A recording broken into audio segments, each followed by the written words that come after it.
Bloomberg Money.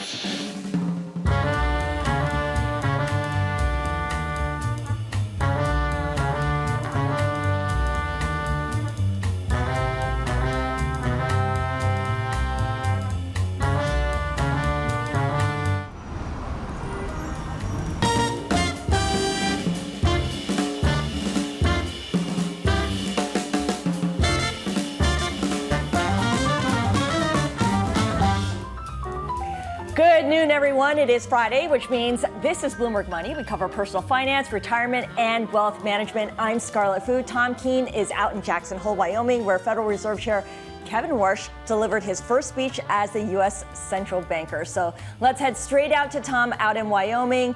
Tom, I know you've been out there sitting in the cold for a while. Did Warsh silence the critics and provide clarity?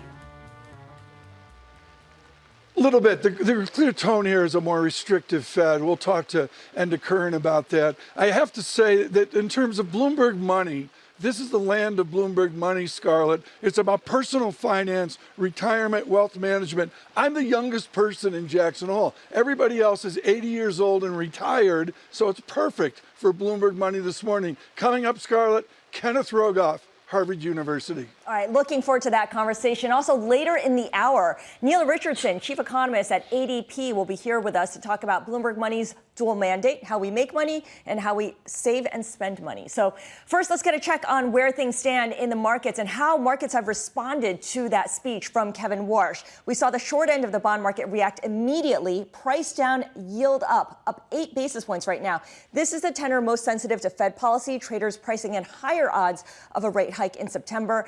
We saw the 10-year yield make some big moves, but right now not doing a whole lot. The dollar moving higher with short-term rates, and oil prices down about 0.75%. But here's the big mover of the morning. You could see the 2-year yield shooting up after the text of Warsh's speech was released at 10 a.m. Eastern time. That was a 10 basis point move from trough to peak. Warsh making clear that recent CPI and PPI data were not entirely encouraging. All right, let's move on to equities here. Stocks getting a little bit of a lift initially, but have now settled down into mixed territory. What gets my attention is the VIX, slightly elevated, but still in the 14.5 range, below 15. All right, let's go back to Tom in Jackson Hole. He is with one of our reporters there in Wyoming, Enda Curran. Tom.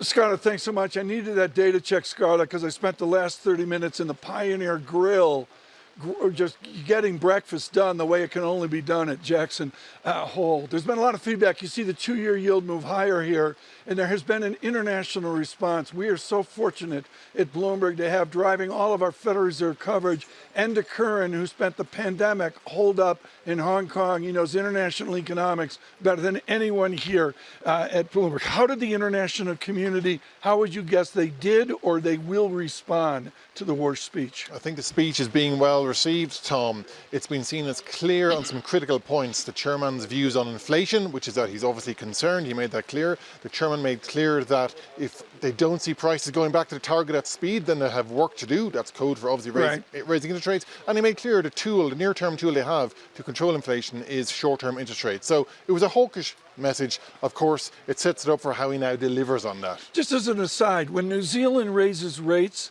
do they raise rates to get out in front of a raising rates, Chairman Warsh? Sometimes it depends on the cycle. Sometimes central banks try to get ahead of the Fed.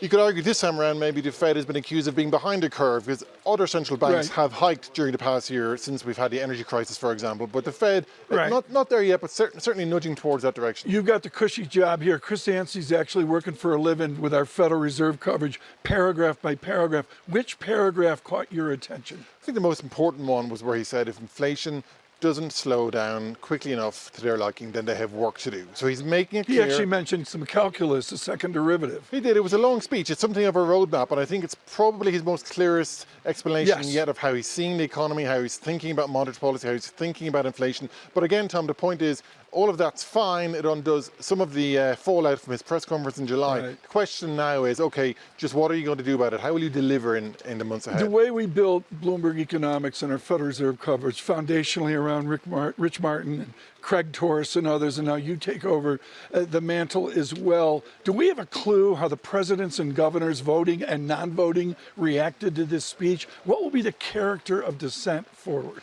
Well, I think the view certainly upstairs, Tom, after the speech was broadly speaking well received. That's from officials and academics and the like. The speech has gone down well because it's kind of course corrected after what happened in that July press conference in the bond market reaction. But going forward, as I say, that's now done. Now it's all about the next set of inflation data for the month of August. And let's just say if that comes in on the hot side, how are policymakers going to respond? I think it seems to be setting up September for, I think, a very important meeting for the Fed. Quickly, Bloomberg Money, personal finance, retirement, wealth management. Can retirees succeed with a higher interest rate? Well, obviously, higher interest rates are good for savings. So if you're on that side of the ledger, it's better. If you're trying to get off on the housing ladder, get a mortgage, it's tougher for you. Enda, Curran, thank you so much for leading our coverage here today. Scarlet, a rainy day here, but Enda's used to that because, you know, the whole English-British thing, you know, rain is normal. Rain is normal. All right, Tom, we're going to check in with you a little bit later on. Tom Keene in Jackson Hole with our Enda Curran. Let's bring the conversation back here to New York because joining us at the Bloomberg Money desk this afternoon is Nikki Waller, who heads up our money coverage for Bloomberg News, and Stacey Vanek-Smith, host of the Everybody's Business podcast. That's a weekly podcast, right? It is, yes. Okay, and we look forward to it every Thursday? Well, we record Thursday and it airs Friday. It airs Friday. All right. Nikki, I want to start where Tom and Enda left off, which is the big theme of this week, this month, really, is the drama in the U.S. bond market. It's late August. Typically, this market doesn't move a whole lot at this time of the year, but a lot of fallout from Treasury Secretary Scott Bessent's intervention, which is introducing volatility to the rates market. Talk to us about how your team is looking at what that means for your personal finance. That's for sure about the volatility, and there's a lot of skepticism as well about Bessent's moves to try to calm this market. I'll go back to what Enda was talking about. Mortgages, the single biggest thing we look at here is the mortgage rate. And we saw this week that it kind of held steady, kind of surprisingly around 6.66.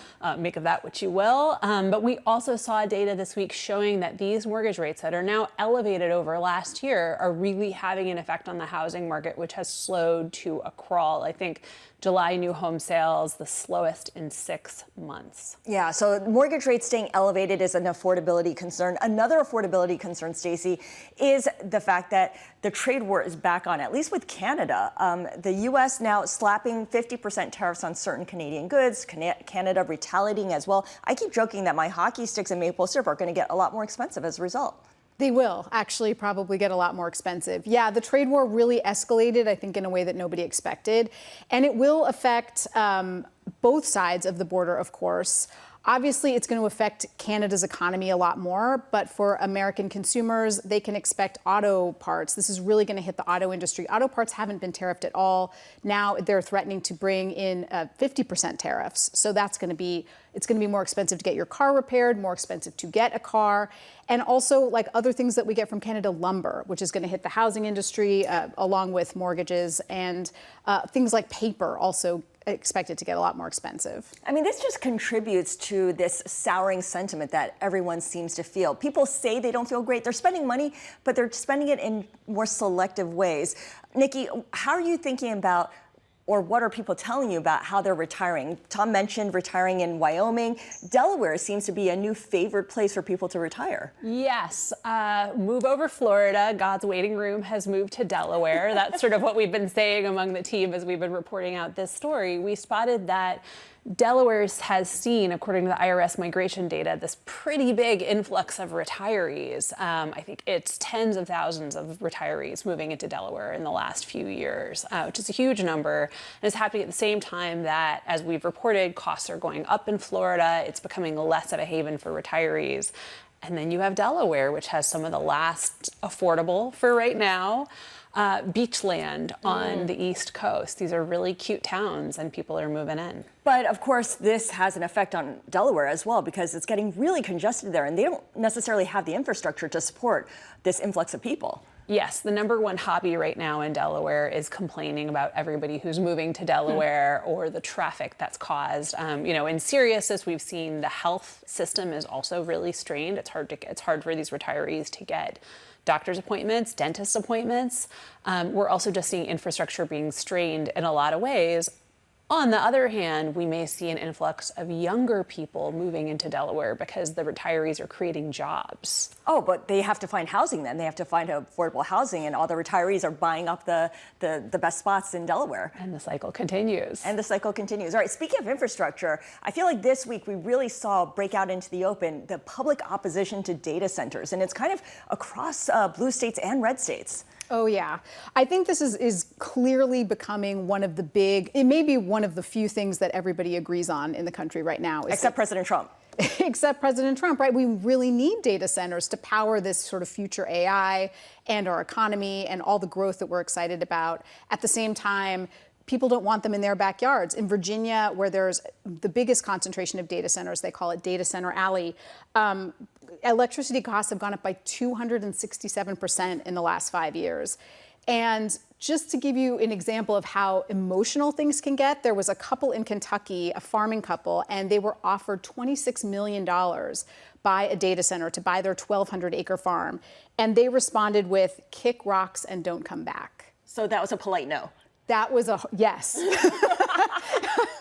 But I mean, it just shows you turning down $26 million that is really powerful sentiment. That is some kind of NIMBY, I can just say. All right. Yes. Thank you so much, ladies. Nikki Waller, of course, she heads up our money coverage here at Bloomberg News. Stacey Vanek Smith as well. She is co-host of the Everybody's Business podcast, which comes out every Friday. Coming up, we're back in Jackson Hole with Ken Rogoff, Harvard professor of economics, the former chief economist at the IMF. And later on, 72% of Americans say that they feel guilty spending money on joy. We've got that and other details from a new report. This is Bloomberg Money.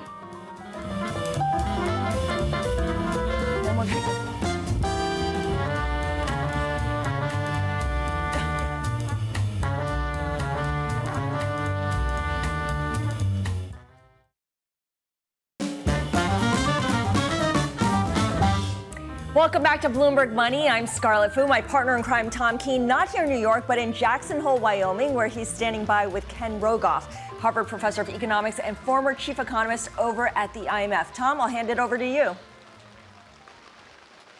Thank you. This is my conversation of this Jackson Hole, without question, as Professor Rogoff will be speaking to the assembled at lunch here in about an hour. Of course, the book last year is a required read. Bramo's son actually even read the book, Moving Royalties Up, Our Dollar, Your Problem. And the new edition of Our Dollar, Your Problem is there's a Rogoff wedding coming up here as well. Is it Our Dollar, Your Problem? How are you and Mrs. Rogoff holding up? We're holding up so far. It's just a week away. Our daughter's getting married, but trying to control the budget, just like the U.S. government. Trying to control the budget. Let's do that right now here at Jackson Hole. Ken, I think what's so important here is there was another time and place. You have an op-ed in the FT from a couple years ago. Here's the photo, folks. Bill Clinton, Al Gore. There was a time where this is a photo right from Ken Rogoff's op-ed. How did we screw this up? How did we get to the will of 1999 to the irresponsibility of 2026? Super short answer. We've had a couple catastrophes, the global financial crisis and the pandemic. But I think a larger issue, which has been a big topic at this symposium for years and years, was a near religious conviction among academic economists in the journals that interest rates were going to go down and down and down. So who cares how much debt you owe? You'll never have to pay interest on it. And I think that's dominated the political landscape. The interest rates have reversed, but Washington hasn't, and a lot of academics hasn't. The Besant angle, and in your Project Syndicate essay in the last 72 hours, I'll say you go right after Secretary Besant. Glenn Hubbard at Columbia has a respect for the idea you can do supply side, but you may not grow with it. There's a certitude that we will grow our way out of this predicament with a pseudo supply side exercise. Is there any evidence we can do that? Well, we might, but let's start with the fact we're infinitely rich at the moment. even if we grew really slowly, we ought to be able to pay our bills. So telling us we're going to get much richer in the future, that will bring in some further tax revenues, but demands on expenditures, old age expenditures. And then there are a lot of technical issues around that. Interest rates will probably go up if there's fast growth. Labor share's falling, that's all over the place. Capital's harder to tax than labor. So I think there are many other reasons interest rates are going up. How about the war in Iran? How about populism, not just in the US, all over the world? Right. Have you been asked to be in a task force?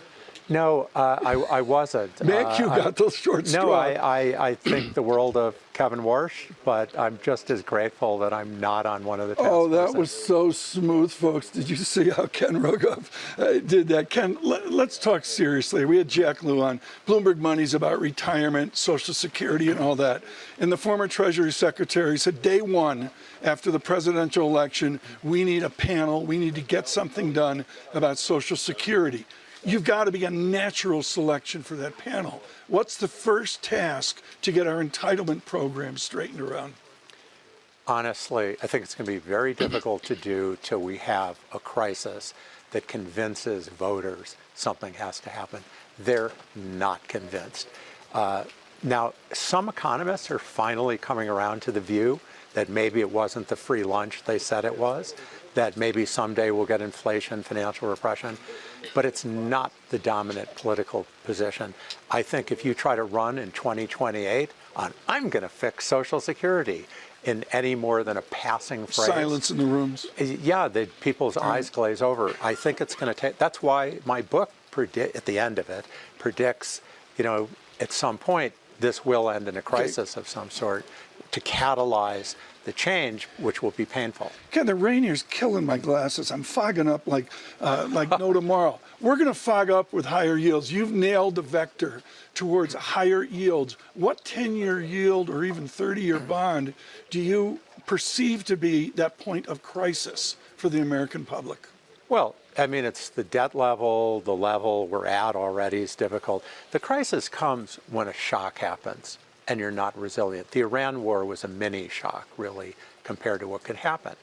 But over the next 5 years, it could be a cyber war. It could be, some kind of artificial intelligence thing, most likely China and Taiwan. But a war kind of shock, that's the scenario that pushes up interest rates. Right. And that makes it hard the Fed can't just cut interest rates if the market's pushing them up. The government can't just print money if the market's pushing them up.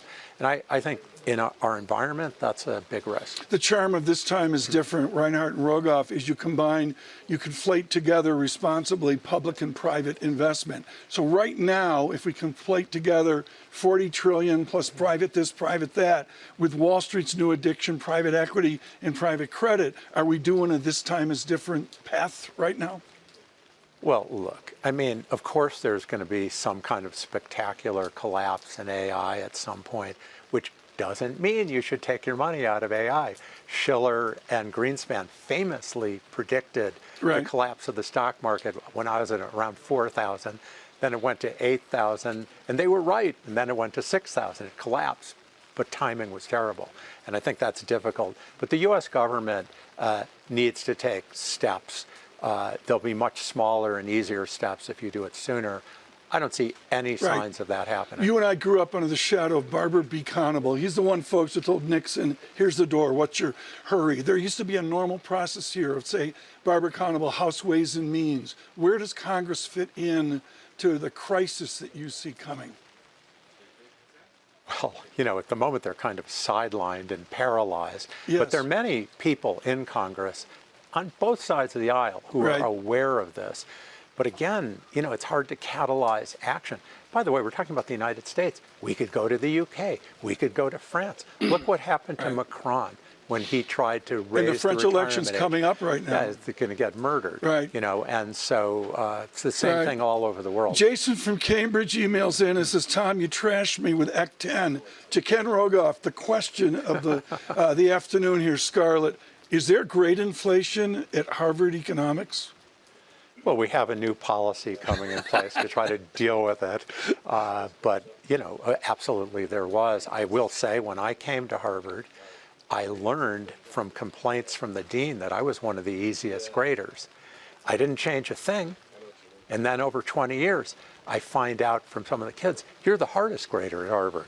So that tells you I've been told you're inflation. brutal. You're ruthless. I mean, I'm not trying to be. I'm trying to be fair and, you know, reasonably generous. brutal and ruthless Ken Rogoff, thank you so much. My high point here at Jackson Hole today. Scarlet Fu in New York. Thank you, Tom, for that conversation. And by the way, if you listen carefully, you can hear the raindrops falling, certainly as you were talking to Ken. And we saw earlier that you were holding an umbrella for Lisa Bromwitz, who you were co-hosting the surveillance special with. Quite the gentleman there. This is Bloomberg Money.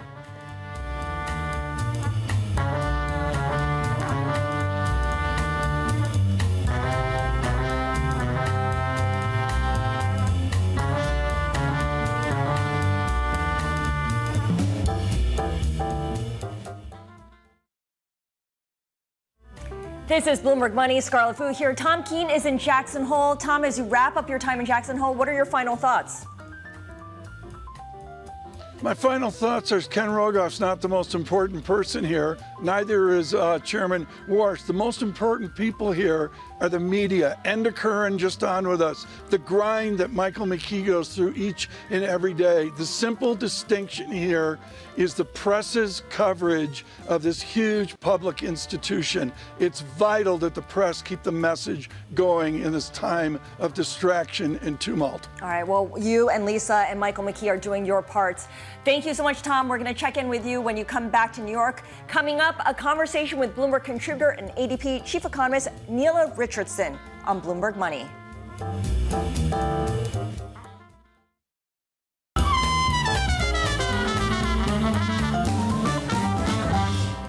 Welcome back to Bloomberg Money. I'm Scarlet Fu. Let's show you how markets are trading right now, midday on Friday after Kevin Warsh's speech, striking a hawkish tone, pledging to bring inflation to that 2% target. You see a big move up in the two-year yield. This is, of course, the most sensitive tenor to Fed policy. A lot of bets being placed right now of a higher odds of a rate hike in September. The 10-year yield also making some moves, not doing a whole lot. Here's the two-year yield chart, and that just gives you a sense of where things are right now. Warsh making clear that the recent inflation data, CPI and PPI, not entirely encouraging. If you look at what's happening in stocks, we're at session lows right now for the S&P 500. Still, you look at the major indexes, the Dow, the S&P, and NASDAQ, they are all set to close out the week with gains. Then VIX slightly higher, but really very quiescent, down below 15. Bloomberg Money is your destination for personal finance. It's a cross-platform effort that goes beyond your TV screens because it includes our new digital hub at Bloomberg.com/money. And this story got my attention. More and more U.S. employers are opting out of group health insurance plans as they brace for large price hikes. Instead, they're going to provide stipends for employees to buy health insurance for themselves. Bloomberg's Nicole Rogers joins us now with more on this. I didn't even know that this was an option for employers. It's a pretty new option. It's only been around since 2020, but it's something that people have been looking into because health insurance has just gotten so expensive. Companies are spending almost $19,000 per employee these days. So can employees pocket the money, or do they actually have to go to a marketplace to buy their own insurance? And is there even a thriving marketplace? Well, there are the Affordable Care Act marketplaces. I'm not thriving, though. Whether they're thriving or not is in the eye of the beholder for sure. But employees are required to spend the money on insurance. Depending on the plan, if they have anything left over, they can use that for whatever they want or just take that home. Don't the economics of health insurance argue for big groups to get insurance coverage so that the young and healthy help subsidize the older and more fragile? Exactly. But another trend employers have been seeing is that those healthy, more profitable workers have been jumping off of plans altogether. So the economics are breaking to the point where some employers are saying, you know what, I'd rather be out of this business altogether. I think clearly employers are doing this out of necessity. What does your reporting show whether employees like this change? Some employees do like it because it gives them more control over the benefits they get. For example, if they would like to be using a GLP-1, they can choose a plan that uses that. But from the vast majority I've heard from, they're annoyed that they have to go through the administrative hassle of sorting through a marketplace. Marketplace plans are more expensive sometimes. They have smaller networks of doctors and hospitals, and they tend to have higher deductibles. So it doesn't work out for everyone. Yeah, you take on the risk, you take on the responsibility of everything Exactly. related to healthcare. It's kind of the same way that we transition from traditional pensions to 401ks. Exactly. All right.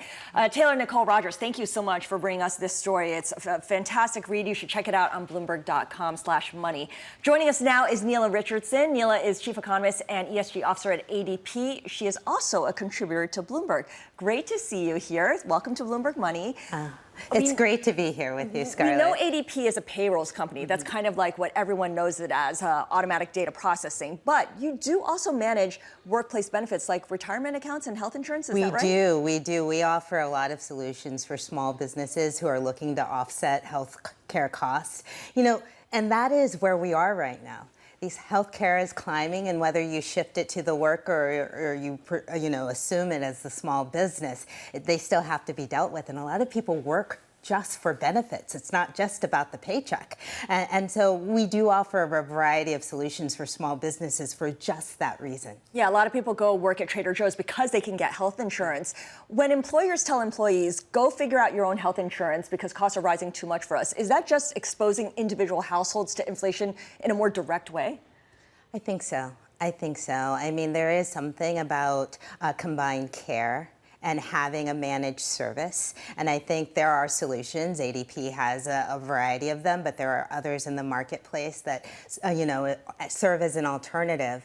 But no one is really escaping the elephant in the market, which is healthcare costs are climbing. Yeah. And a lot of these drugs, whether it's GLP-1s and obesity, or if it's even cancer treatments that are really revolutionary, they all come with a price tag.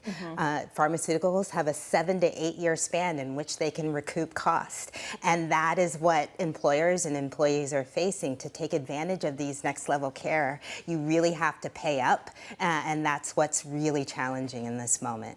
Also challenging is the overall affordability picture. Consumers say that they're feeling lousy. We know that they're seeking value. Walmart, McDonald's have certainly benefited from that. But there is new data showing a rise in fast food restaurant bankruptcies, including some Popeye and Subway franchisees. How do you read into this kind of development? First of all, the restaurant industry is a hard industry.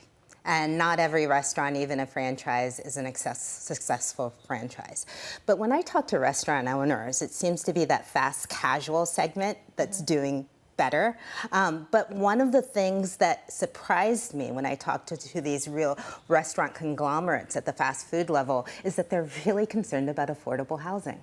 Now, you think about where these restaurants are located. Location drives the consumer, consumer demand. If they're not well located, they're not going to get the traffic. If you're not seeing the Popeyes on the way home, you may not think Popeyes on a Saturday evening. But so they need workers to live where their customer base is. And if there is a disconnect because it's too pricey in San Francisco or Los Angeles or New York City, it's going to be hard to get the workers inside that door. I think that's a really important point because franchisees say that they're seeing elevated costs for rent, for wages, for food as well. The question I have for you is that owning and operating these businesses has been one of the tried and true ways for Americans to build wealth, isn't it? I mean, when people say they're business owners, small business owners, a lot of them own franchises. Historically, there's only been 2 real ways to create wealth in the United States. And incidentally, it's the reason why millions and millions and millions of people come to the United States. The first is through entrepreneurship. The second is through housing. Most of us choose the housing option, that forced savings. And that used to be the old school way of building wealth. Well, now look at new business formations. They have not receded. They have stepped up since the pandemic. They keep growing. AI has enabled a lot of small businesses. I think the silver economy and the aging workforce, and now taking that talent and opening a business is part of it. Yeah. And so, yes, having that small business is a way of wealth creation, and we're seeing it becoming more popular, maybe tapping into some of that home equity for boomers who have it. Absolutely. For those who do get a paycheck and have to get a W-2, inflation is proving to be pretty sticky, and a lot of people get wage increases, jump condition wage increases by changing jobs. Does changing jobs still produce a pay bump? What are you guys seeing at ADP on that? Yes, it does still produce a pay bump, but the premium for that pay bump has narrowed significantly. How much? We're looking at about 2% between switching and just changing for the average worker. Now, it matters a lot what kind of industry you're in. If you're a construction worker, expect almost 14% increase from your old job to your new job. Really? If you're in retail or leisure and hospitality, the restaurant business that we were just talking about, you'll actually see negative earnings for the typical worker, negative growth from switching jobs, because that is an industry that rewards loyalty and service over fast switching. So it really depends where you are. Older workers don't switch jobs as much, and this is really an important issue, because if you look at the cumulative inflation that we've seen over the last 5 years, my colleagues at ADP Research and University of Chicago just put out a paper on this last week. 47% of Americans, according to our research, saw real wage declines over the last 4 years because of inflation. So this is why consumer sentiment is dismal. Yeah, people's salaries are just not. So you may have gotten that raise, that 3% raise that most companies give, but it's not enough to compete with 7% inflation, even as inflation was lowered through those subsequent years. Those are people who work at companies and are on the payroll. What about independent contractors? What can you tell us about the wage trends for these folks? I mean, is that captured in the same way? You know, yeah, well, at ADP, we see everybody. And we also see single-person proprietorships. And so what's happening with the contractor, what the vendor said, is that they're building in their contracts. So unlike workers, they can say, hey, please put in a 3%, 6%. I actually have seen a 7% in the heart of our inflation peak, where contractors were asking for multi-year increases based on inflation. So contractors, the savvy ones, have been able to index their wages to inflation in a way that no worker would be able to do in a regular contract. Okay, so employees should be taking their cues from these contractors and these construction workers who seem to see outsized wage gains. Scarlet, we have to go back to our previous conversation. Those jobs come without health benefits by and large. So before we wrap up our conversation, Nela, we always ask our guests here on Bloomberg Money how you approach managing your personal finance. Are you kind of a set it and forget it investor, or are you making adjustments on a regular basis, a quarterly basis or annual basis? How do you think about it? I do both. I'm a big believer in dollar cost averaging, and this is where the housing moment is important. The importance of housing was not just the house and the appreciation, it was the fixed savings, the discipline of putting the same amount of money into equity eventually every single month. Well, even if you don't have a house, you can have that same discipline in the market, and that's called dollar cost averaging, where you're putting in a fixed amount of money into the market, whether it's an ETF or some other broad-based equity and bond portfolio every single month. And I'm going to speak an old book. It's not timing the market, it's time in the market. Yeah. So if you can do that at a younger age, you can build wealth over time. But you know what? I'm all about selective bets. And we've seen some startups that are really appetizing in terms of an investor portfolio, especially if you're young enough to see it pay off. All right, so disciplined investing is Nela Richardson's approach here. Nela Richardson of ADP, she's the chief economist there. She's also a Bloomberg contributor. Thank you so much for stopping by. It's great to be here, Scarlet. All right, coming up on Bloomberg Money, people without kids are now able to put money into 529 accounts, those education plans. And that's proving to be a way to fund their Roth IRAs. We're going to explain how that works next. This is Bloomberg Money. Did you know about this? 529 plans is a way into Roth IRAs. It's a new thing. It's a new thing.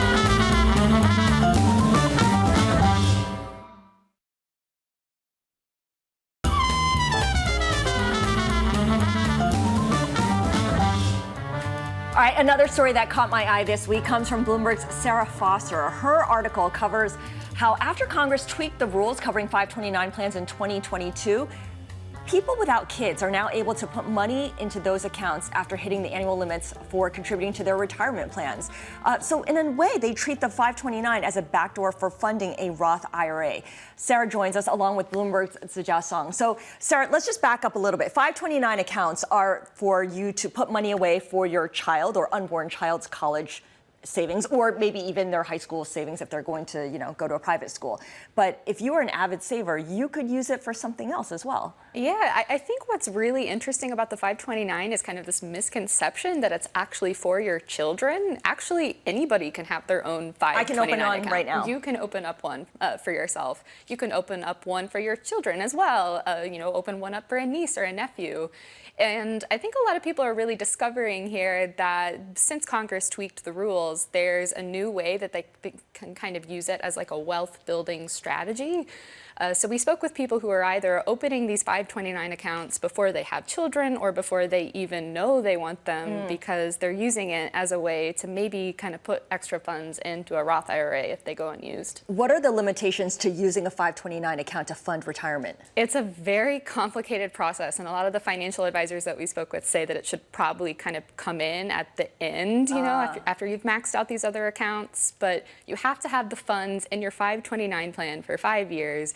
You can only move up to $35,000 over a lifetime. And you also have to hit the Roth IRA annual contribution limits, which this year it's $7,500. So you have to do it in increments. All right, so you have to keep a spreadsheet on this in order to really take advantage of it. But again, for people who are aggressive savers, and there are a lot of them out there, this is one way of doing it. All right, Zijia, you've been writing a story about how there's still a lot of consumer spending going on. I mean, this is a nation of consumers, but people are starting to feel bad. They're starting to feel guilty when they spend money on things that are fun. What happened to treat yourself?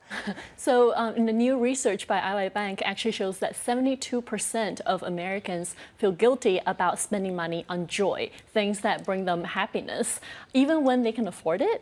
I think that disconnect is really interesting because being able to spend money on something doesn't mean that they have to feel comfortable about doing it. And of course, there's this deeply ingrained money belief that if you're saving, you're being responsible about your future. And if you're spending, something needs to be really well justified. But it's also happening at a time of when we have a lot of anxiety about cost of living rising, about unaffordable housing, and uncertainty about economics in the economic future in America. Yeah, it's certainly a sharp turn from the YOLO days after the pandemic when everyone was going out and living their best lives and traveling everywhere. How does it break down in terms of demographics? Are young people more susceptible to this than, say, the retirees, the boomers? So older Americans, like baby boomers and older, they feel slightly more comfortable about spending, but they're still very conscious about what they're spending money on. Especially right now, I feel like a lot of people, even the older Americans, they have anxiety about retiring with a regular paycheck. So they are maybe just slightly more comfortable, and the younger adults are definitely more conscious. So people will spend money, but they just go through a lot of internal debate and stress that goes along with it. Does travel get caught up in this? Because for so long, people were saying they will bypass the small treats, but they will put their money into experiences like travel. Actually, yeah. We talked to a few people in planning their travels, planning their leisures, and they mentioned that traveling and having that experience that they think is really worth it is probably better than maybe just spending money on a weekend out, on a night out, having dinner. I think it's the trick that they use is that they plan out a budget each month so that they have a designated money in their savings or in their portfolio that's for fun specifically, so that they feel a bit less guilty about it. The fun bucket. It just depends how much money you put in that fun bucket. For some people, fun involves going to the bookstore and buying books. I think Tom is in that category. So we want to get to our book picks. And because Tom's not here, I'm going to introduce his pick. He's out in Jackson Hole, Wyoming. So he picked something that was appropriate for that. It is, get this, Backcountry Bear Basics, the definitive guide to avoiding unpleasant encounters. No word from him on whether he encountered any grizzly and black bears, but nevertheless, that's Tom's book that he's reading this week. My pick for this week is Prairie Fires by Caroline Fraser. It's a biography of Laura Ingalls Wilder. I don't know if you guys know her, the author of the Little House on the Prairie books. Anyone? Grew up watching. A little bit, Watching okay. the show. I was a big fan of the books. I watched the TV show portrayed by Michael Landon, produced by him. And so, of course, I watched the reboot on Netflix, where an Aussie actor portrays Pa. Basically, this book tells the bigger story of what was happening in the country as Laura and her family were traveling from Wisconsin by wagon to Kansas, to Minnesota, and to the Dakotas. And it turns out in real life, when you look at the history behind it, which the author does, the Ingalls' life on the prairie was painfully hard. It was a constant struggle. The family was impoverished. They were perpetually in debt, perpetually hungry, and not at all like the books and the TV shows depicted. So there's very little good vibes going on there on the prairie.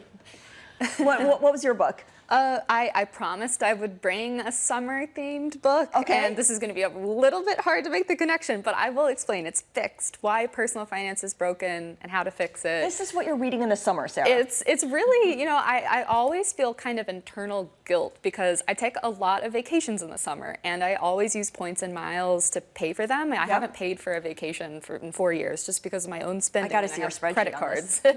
But it also kind of weighs on me because I know that a lot of the points and miles that I'm rewarded with are, you know, financed through the credit card companies from, you know, people who are in debt. And it's just one of these ways that I think a lot of disproportionately lower income households sometimes don't reap the benefits of our personal finances. Yeah, it's a good way to understand how that whole ecosystem works. Zijia, you also have a book that you brought with you? Yes, I brought The Trolls of Wall Street. It's actually by our own editor, Nathaniel Popper. Shout out. It's because I spend so much time nowadays on Reddit, just sliding into people's DMs, and some of the most colorful stories for my stories came from Reddit. And this book is actually about the subreddit community Wall Street Bets, which kind of made a splash in 2021 during the GameStop trading frenzy. And it's been really interesting seeing kind of like the history and culture of it and the personalities and characters in this community. And also right now, as this community has evolved, how they are really savvy in trading now. They're using AI technology to inform their own trading. Their relationship with Wall Street has also changed as well. No one's calling them the dumb money anymore. No. I think it's pretty safe to say. Yeah. Zijia, thank you so much. Zijia Song and Sarah Foster from the Bloomberg Money team joining us with their book selections for the week as well. For the latest reviews and recommendations from Bloomberg, be sure to subscribe to the On Books newsletter. You can subscribe at Bloomberg.com/newsletters. Now coming up, it is a busy weekend and US Open is serving up a good time starting Sunday with its official kickoff. More to come.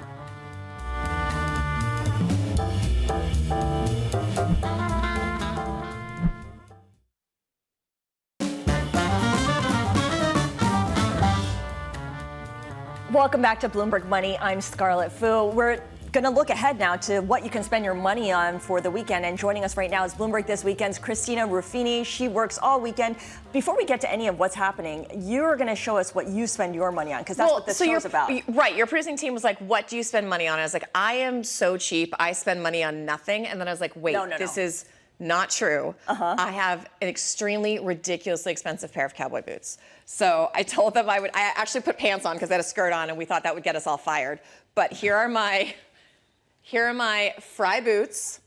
I bought them 10 years ago. I think they were like on sale for $350. I Googled them before I came. They're 10 years ago. They're now $500 for these Fry harness boots. They still make them, but they look the same as the day I bought them. I will never need another pair. And you know, I've worn them to floods. I've worn them to Haiti. I've worn them to bars. You know, cowboy boots. Would these be boots that you would wear to Burning Man? Because Burning Man begins this weekend.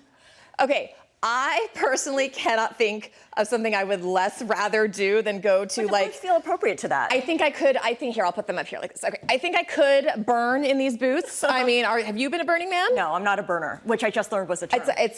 You could be a burner. I don't know if they're crazy enough, but they do work well in a desert climate. But I'm always surprised by the people who are like secretly going to Burning Man. And apparently there's a big crew of them. There are now a lot of tech bros going to Burning Man. There are. Well, you know, the finance bros will be going to the US Open, which officially kicks off this weekend. Are you guys going to be doing anything with that on Bloomberg this weekend? I think we're working on it. We actually had the head of IBM. They've launched their new app. He was on last week talking about the app is now crazy for the US Open. You can like clock people's shots and it breaks it down with all this data. And so we also had a professional tennis player on who was saying the tennis players themselves don't really have the capacity to use it, but the coaches are using it to help guide the players as serves and things like that. And it helps audience engagement is what they're trying to drive. And final item, Coyote versus Acme hits the theaters. This sounds like a fun one. I think the drama about this is that they're making the executive of the studio the villain for this because they were going to shelf this movie and take the loss. And Will Forte's been giving interviews saying Zaslav is like the enemy for this movie because they had to fight to get it released. But it's getting good reviews, and hopefully it'll be worth the push. All right, look for that in your local movie theater, but it's not a big studio release. Christina, thank you so much, and make sure to watch Bloomberg This Weekend every Saturday and Sunday morning starting at 7 a.m. That does it for Bloomberg Money this week. Enjoy your weekend. This is Bloomberg.